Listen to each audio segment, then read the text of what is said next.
en las regiones en las cuales el Chagas es endémico, ¿han cambiado con los años? ¿Han ido moviendo? ¿Qué se puede decir de eso? En Argentina, en principio, o en el mundo, como te parezca. A ver, el área endémica siempre se pensó como desde la mitad, por ejemplo, si trazamos una línea que pase aproximadamente por la mitad de la provincia de Santa Fe, por toda Argentina, hasta el norte de México. Esa siempre fue el área endémica de enfermedad de Chagas.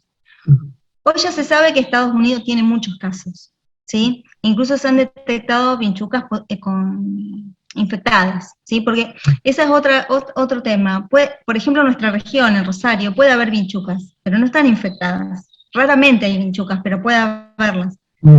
En Estados Unidos, sobre todo en el límite con México, ya se sabía que había estos triatominios, se llaman triatominios, pero no estaban infectados. Sin embargo, ya en los últimos años se han encontrado vinchucas infectadas, y lo que, por lo menos yo no sé, es si han migrado o si son causa de la migración de personas infectadas que fueron picadas por la vinchuca, y las vinchucas, y tampoco, no sé si alguien lo sabe, ¿no?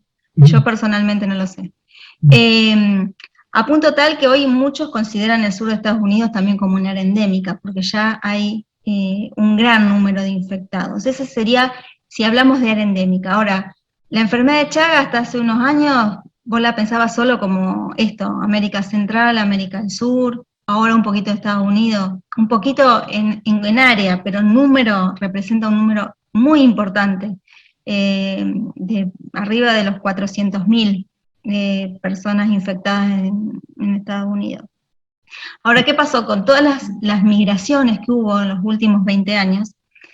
Europa tiene una carga de pacientes con Chagas enorme. España, por ejemplo, en una publicación de hace unos años ya tenía 60.000 pacientes chagásicos detectados. Hoy yo supongo que debe estar arriba de los 80, pensando en los años que transcurrieron desde esa publicación. Japón tiene un número elevadísimo también de pacientes con Chagas. ¿Y cuál sería el peligro? Bueno, ahí no hay vinchucas, no habría problema a lo mejor de transmisión vectorial, pero las mamás que han sido infectadas en su niñez le pueden transmitir el parásito a sus niños, o sea que podría haber niños que nazcan con Chagas en Europa, en Asia, en Japón, por ejemplo en Australia también hay casos. Y por otra parte, otra cosa que ocurrió, que se detectaron muchos casos agudos de Chagas, y no se entendía por qué, y es porque la gente que emigraba, sobre todo gente humilde, gente que se iba a buscar la changa a otra parte, vendía su sangre, y estaban infectados. Entonces infectaban gente en lugares donde el Chagas no es endémico.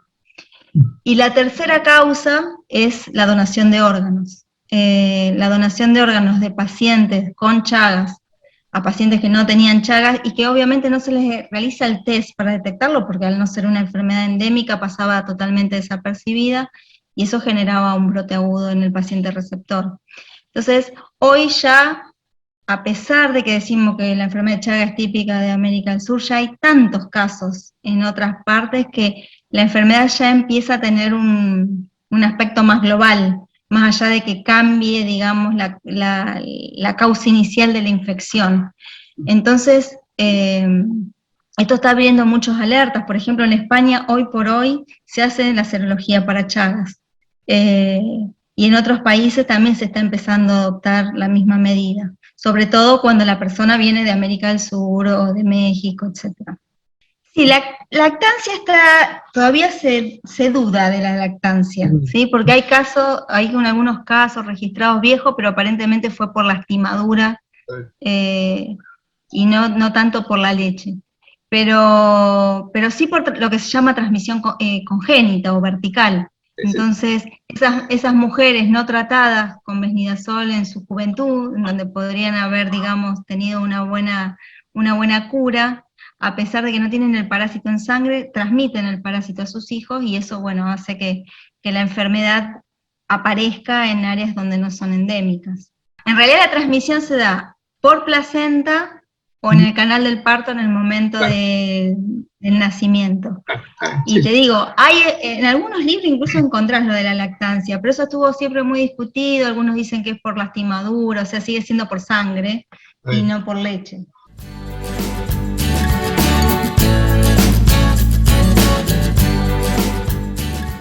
Lo podés mirar desde distintos puntos de vista. Desde la clínica del paciente, hoy por hoy no hay grandes novedades desde, no sé, hace 30 años, por ejemplo, ¿sí? Los pacientes siguen siendo clasificados prácticamente de la misma manera. Aquel que no tiene ninguna patología evidente, o sea, no tiene ninguna sintomatología, se lo sigue llamando pacientes con Chagas indeterminado. Ahora se usa otra denominación, que es sin patología detectada, y después te voy a decir por qué, esta nueva clasificación, y los pacientes que tienen o cardiopatía o megacolon. En la Argentina el megacolon es muy raro, ¿sí? Son totalmente minoritarios los casos que hay. El gran porcentaje, te diría, no sé, el 95%, a 99% de los individuos que tienen afectación cardíaca es la única patología que tienen, no hay una coexistencia de megacolon como puede pasar en Brasil. ¿Y por qué cambió esta denominación de Chagas indeterminado a no detectable? ¿Por qué? Porque con el refinamiento de los métodos de diagnóstico, años atrás otros que podían ser indeterminados, hoy con otros métodos, como que puede ser el ecocardiograma, por ejemplo, podés empezar a notar algunas anomalías en forma más temprana y que quizás antes, con solo el electro, solo la clínica, hubiesen pasado desapercibidas. Entonces hoy se utiliza esa clasificación, porque dependiendo del método que uses, podés o clasificarlo como sin patología o con patología. Entonces, ya desde hace unos años se intenta usar esa clasificación. Eso sería como lo más nuevo, ¿sí? En cuanto a la clínica de los pacientes.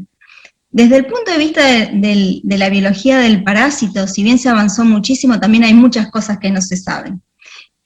Por ejemplo, ¿por qué un parásito primero, antes de empezar por esto, son parásitos que tienen, como todos los parásitos, un ciclo de vida muy complejo, y pasan por distintos estadios, con distintas formas, y por distintos hospedadores. Entonces, por ejemplo, cuando invaden la célula de un mamífero, como nosotros, ¿sí? Pueden invadir otros mamíferos, no solo es una zoonosis, no solo infecta al ser humano. Una vez que están dentro de la célula, tienen que pasar de una forma que se llama mastigote, que es una forma que no tiene flagelo, es una forma redondeada. Tienen que adquirir un flagelo y salir de la célula, la rompen y salen y vuelven a infectar otra célula. Todavía no se sabe por qué, por ejemplo, hacen eso. No se saben cuáles son los mecanismos que pasan de una forma a la otra. Y, por ejemplo, conocer eso sería un muy buen blanco terapéutico, por ejemplo.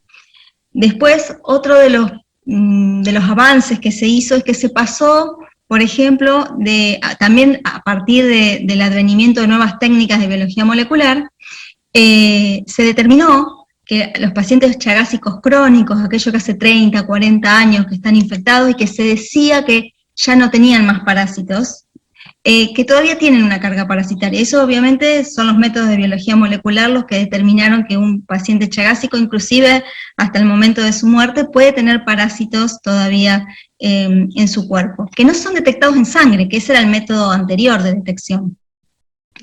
Eso hizo que cambiara desde la hipótesis que se llamaba la predominante, porque hay muchas hipótesis de fisiopatológicas, ¿no?, de la enfermedad, que pasara de lo que era antes una hipótesis autoinmune, es decir, que había una reacción cruzada entre antígenos del parásito y los antígenos del miocardio, a que pasara a una teoría de persistencia del parásito, es decir, que hoy se cree que la persistencia del parásito, aún en cantidades prácticamente indetectables, es lo que causa la miocardiopatía. Si vos me preguntás mi opinión personal y la de muchos de los allegados que trabajamos, nosotros en realidad consideramos que hay más de una causa. Quizás esa hoy se sepa que es muy importante, pero también hay eventos autoinmunes, a pesar de que no hay enfermedad autoinmune, hay eventos autoinmunes, hay eventos microvasculares, o sea que en realidad el paciente que desarrolla la miocardiopatía o el megacolon tiene una sumatoria de causas que llevan a que tenga esa patología, y que recordemos que son solo el 30% dentro de todos los pacientes infectados. Entonces, probablemente, y esa es la pregunta que todavía no tiene respuesta, ¿por qué solo el 30% de los pacientes o de los infectados desarrollan patología? Esa es una pregunta que todavía nadie, desde que se descubrió la enfermedad, pudo contestar. Bien, bien. ¿Se sabe por qué la predominancia de atacar, digamos, colon o corazón? ¿Se sabe por qué tiene esos blancos? No, no se sabe. Aparentemente hay un tropismo de las cepas hacia esos tejidos, pero el por qué no se sabe. De todas formas, el parásito no solo se localiza en corazón o colon o esófago. En realidad puede invadir cualquier célula, absolutamente cualquier célula. Inclusive hoy se sabe que el tejido adiposo es un reservorio del parásito, y quizás sea el reservorio más importante del parásito. Ahora, ¿por qué provoca patología solo en el corazón o el colon o el esófago? Es una respuesta que todavía no hemos podido responder. Sí podría estar más relacionada con esta teoría autoinmune que yo te mencioné anteriormente, en donde hay algunos antígenos que generarían reacciones cruzadas. Pero es otra de las preguntas, sin respuesta. Bien, bien. ¿Hay algo más que quisieras agregar dentro de esta primera parte, digamos, de generalidades de la enfermedad? Y podríamos agregar dentro de las cosas que vos me preguntás si hay novedades. Yo te podría decir una de las pocas novedades que hemos tenido, digamos, en los últimos años, es acerca de los posibles tratamientos. Las drogas que se usan son drogas muy antiguas, Nifortimox y Besnidazol hace años que están, y no se ha podido lograr ninguna que las supere. Y esas drogas, más allá de que son eficaces, cuando la infección se detecta en forma temprana, porque son eficaces en fase aguda, tienen muchísimos efectos adversos. Entonces, la búsqueda de nuevas drogas, tripanomicida, es un tema muy importante, ¿sí? Pero que sin embargo, todas las drogas que se han ensayado hasta el momento, ninguna pudo alcanzar la eficacia de esas dos antiguas. Entonces, todavía ese es un punto que no se ha podido superar. Bien, bien. Entonces, cuando uno habla, obviamente, de cómo tratar, cómo digamos, manejar el Chagas, corregime si estoy diciendo lo incorrecto, básicamente uno tiene, en principio, cómo tratar a los infectados, y dependiendo de en qué fase de la infección esté detectado, viste, que sea aguda o crónica. Otra forma sería la prevención, o sea, la profilaxis, que es un poco lo que íbamos a pasar ahora, que es el tema de, digamos, vacunas en general, si me querés dar un panorama más o menos, un pantallazo, y después ir al trabajo que ustedes publicaron recientemente. Sí, bueno, un poquito profilaxis en cierta medida es lo que yo te mencioné al principio en la charla. La profilaxis hoy por hoy es el tamizaje en bancos de sangre, el control de las embarazadas, el control de la vinchuca en las zonas endémicas. Esa sería básicamente la profilaxis actual. Ahora, una vez que se produce la preinfección o se establece la infección, tenemos la posibilidad de tratarla casi con 100% de efectividad en la fase aguda, y esa efectividad va disminuyendo a medida que el paciente entra en la fase crónica, ¿sí? Es decir, a medida que el parásito desaparece de la circulación, que ya no está en sangre, o en las primeras etapas de esa infección aguda, por decirte, no sé, desde los primeros meses quizás hasta el primer año, segundo año de posinfección, la eficacia cada vez baja más, a punto tal que una persona tratada en fase crónica puede no revertir la positividad de, por ejemplo, la PCR. Eso desde el punto de vista de tratamiento. Ahora, ¿qué otras posibilidades hay desde el punto de vista profiláctico? Y la vacuna, así como se hace profilaxis para enfermedades virales o bacterianas. Ahora, hace ya más desde la primera vacuna que se probó para Chagas, ya tiene aproximadamente más de 100 años. Se probó a los 2 o 3 años de haberse descubierto la enfermedad. La enfermedad se descubrió en 1909 y las primeras vacunas se probaron en el 2010, 2011. Hasta ahora, todo ese tiempo que pasó, nadie de los que trabajamos en vacunas para Chaga ha podido encontrar una vacuna que realmente sea 100% efectiva en un modelo animal. Y la pregunta sería ¿por qué? ¿No? Porque uno piensa, bueno, es tan fácil y con solo mirar COVID, ¿cómo hicimos en un año para tener una vacuna contra un virus? ¿Y por qué nos lleva 100 años o más ya tener una vacuna para un parásito? Y la respuesta yo te diría que tiene varias aristas. Una, primero, que es la cantidad de dinero que se vuelca a hacer investigación en una enfermedad negligenciada, como Chagas. Por otra parte, somos los países menos desarrollados los que nos interesa más esta vacuna, por lo tanto tenemos menos capacidad económica para poder investigar. Y por otra parte, está también dada por si uno los compara con los virus o las bacterias, son organismos muchísimo más complejos. Tienen distintas formas, distintos ciclos de vida, distintos hospederos, cambian de antígenos. Bueno, en realidad, si bien hay, por ejemplo, vacunas para virus o bacterias de hace 200 años, ¿no? Pensemos en el virus de la viruela, desde 1100 que los chinos inoculaban, o hacían la variolización. Solo hace aproximadamente 2 años tenemos una vacuna autorizada para el único parásito, que es la malaria, e incluso es poco efectiva, tiene entre un 30 y un 40% de efectividad, es una vacuna con una efectividad muy baja, pero que sin embargo se la aprobó porque es tanta la población afectada, que a pesar de ser la efectividad baja, va a tener un impacto importante en la población africana, por ejemplo. Pero yo creo que el gran kit de la cuestión está en la complejidad del parásito. El parásito tiene métodos de evasión de la respuesta inmune muy ingeniosos, tan ingeniosos como el de los virus, pero además tiene ciclos de vida muy complejos, entonces es muy, pero muy difícil encontrar una vacuna contra un parásito. De hecho, si vos te pones a pensar, no hay ninguna vacuna para parásitos, salvo esta para la malaria, que casi nadie la conoce porque se la aprobó un tiempito antes de la pandemia del COVID, por lo tanto no tuvo gran repercusión.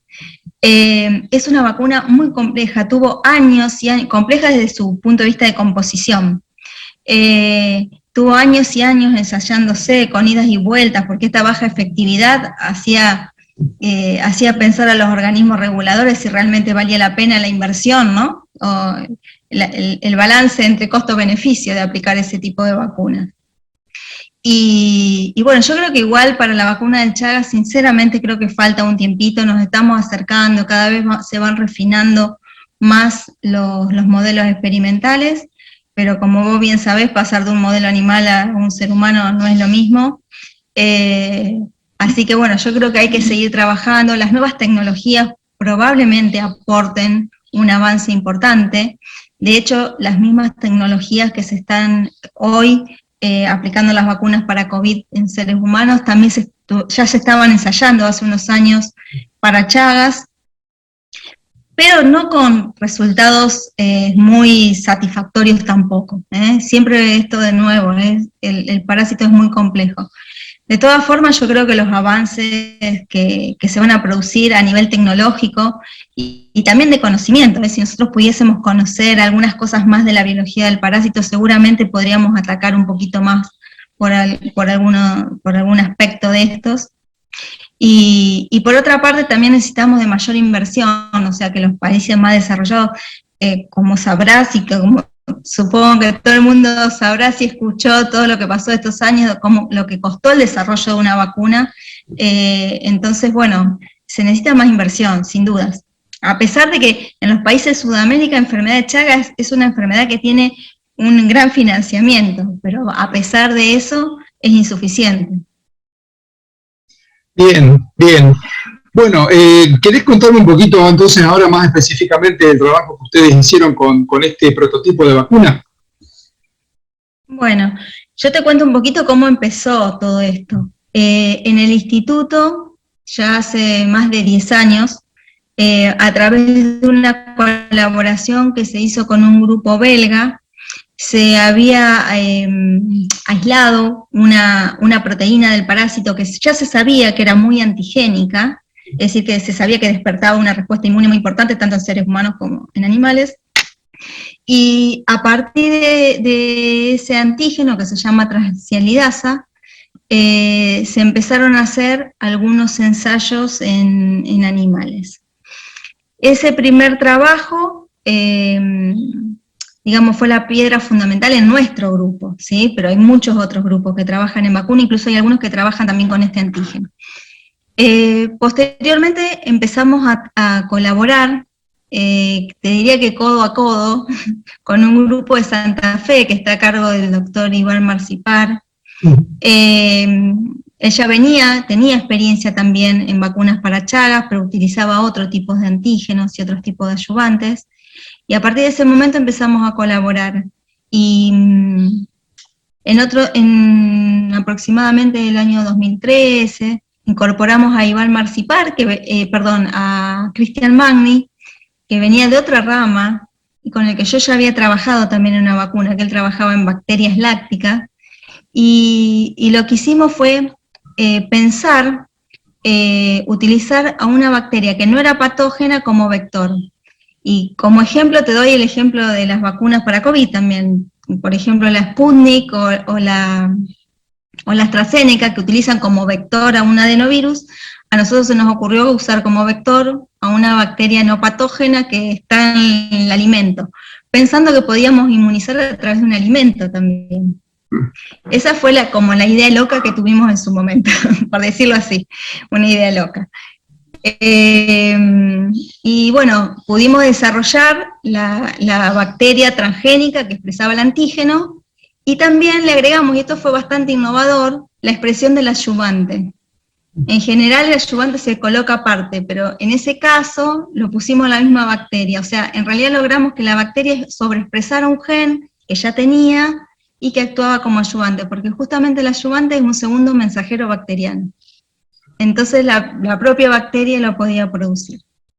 Bueno, en ese trabajo que hicimos, nosotros inmunizamos por vía oral y después desafiamos.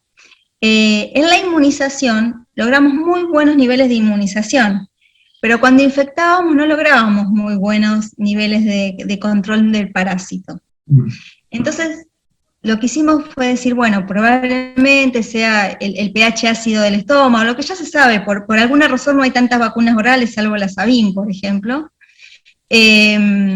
Vamos a intentar por otra vía, y a partir de ahí empezamos a intentar por la vía intranasal, porque en Estados Unidos ya se había desarrollado una vacuna para influenza, sobre todo para la población pediátrica, que se administraba a nivel nasal.